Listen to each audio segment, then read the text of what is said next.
বাংলাদেশকে যেন সৌদি আরব বানিয়ে ফেলেছেন পুটখালির ফিরোজ। মরুভূমিতে উট জবাই করে কুরবানি করা হয়, কিন্তু আমরা বাংলাদেশে যারা হজ করতে যায় তারা ছাড়া কেউ তো দেখতে পারি না। তো এবছর আমরা প্রথম দেখলাম। শখ করে কেনা 7টি উট কোরবানির দাতাদের কাছে এখন বিশেষ আকর্ষণ। বর্তমানে কোরবানির বাজারে তোলার জন্য প্রস্তুত করা হচ্ছে মরুভূমির জাহাজদের।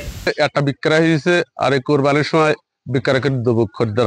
ত্যাগের প্রতীক ঈদুল আজহার কোরবানি হিসেবে গরু, মহিষ, ছাগল ও ভেড়ার পাশাপাশি বাংলাদেশিদের কাছে ক্রমেই গুরুত্ব পাচ্ছে নবীর দেশের প্রাণীটি। বাংলাদেশে যারা হজ করতে যায় তারা ছাড়া কেউ তো দেখতে পারি না। তো এবছর আমরা প্রথম দেখলাম যে খুব দ্রুত বাংলার ঈদ মাঠগুলোতে উট কোরবানির দৃশ্য সহজলভ্য হবে বলে মনে করেন অনেকে। উট কিন্তু শুয়ে জবে করতে হয় না, এটা সুন্নতের খেলাফ।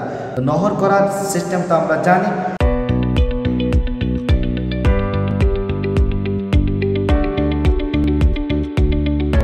দেশে কোরবানির জন্য প্রচলিত গবাদি পশুর তুলনায় উটের দাম একটু বেশি, তবে গরুর মতো 7 ভাগের সুযোগ থাকায় যৌথ কোরবানির জন্য কিছুটা সহজ হবে বলে মনে করেন মাওলানা জাহিদুল ইসলাম।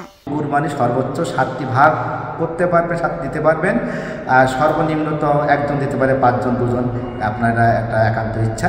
এদিকে সামর্থ্য থাক বা না থাক মরুর দেশের উট নিজ এলাকায় দেখতে পেয়ে উৎসাহের শেষ নেই স্থানীয়দের। আমরা মূলত আসলাম এখানে উট দেখার জন্য, তো বাংলাদেশের ভেতরে উট দেখতে পাবো এটা কখনো ভাবিনি।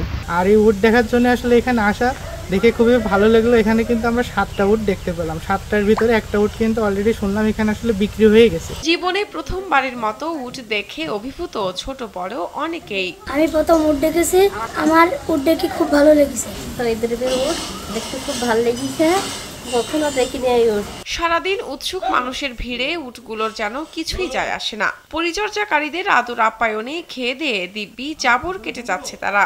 যশোরের শার্শা উপজেলার বেনাপোল স্থলবন্দরের কাছে পুটখালি গ্রামে ফিরোজের এই উটের খামার এখন যেন ছোটখাটো এক পর্যটন কেন্দ্র।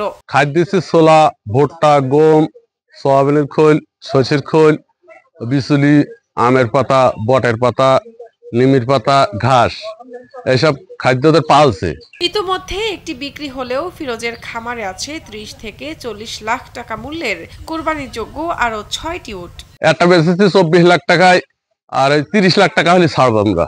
ফিরোজের দেখা দেখি দেশের অনেকেই উট পালনে আগ্রহী হবে বলে মনে করেন শার্শা উপজেলা প্রাণী সম্পদ সম্প্রসারণ কর্মকর্তা ডাক্তার রুবাইয়াত ফেরদৌস। উট পালন লাভজনক হওয়ায় খামারিদের উট পালনে আগ্রহী করার কথাও জানান তিনি। তার মাধ্যমে হয়তো আরো অনেকে উট পালনে আগ্রহী হবে এবং আমাদের ভবিষ্যতে প্ল্যান আছে যে আমরা উটের খামার করতে মানুষকে উৎসাহ দিব।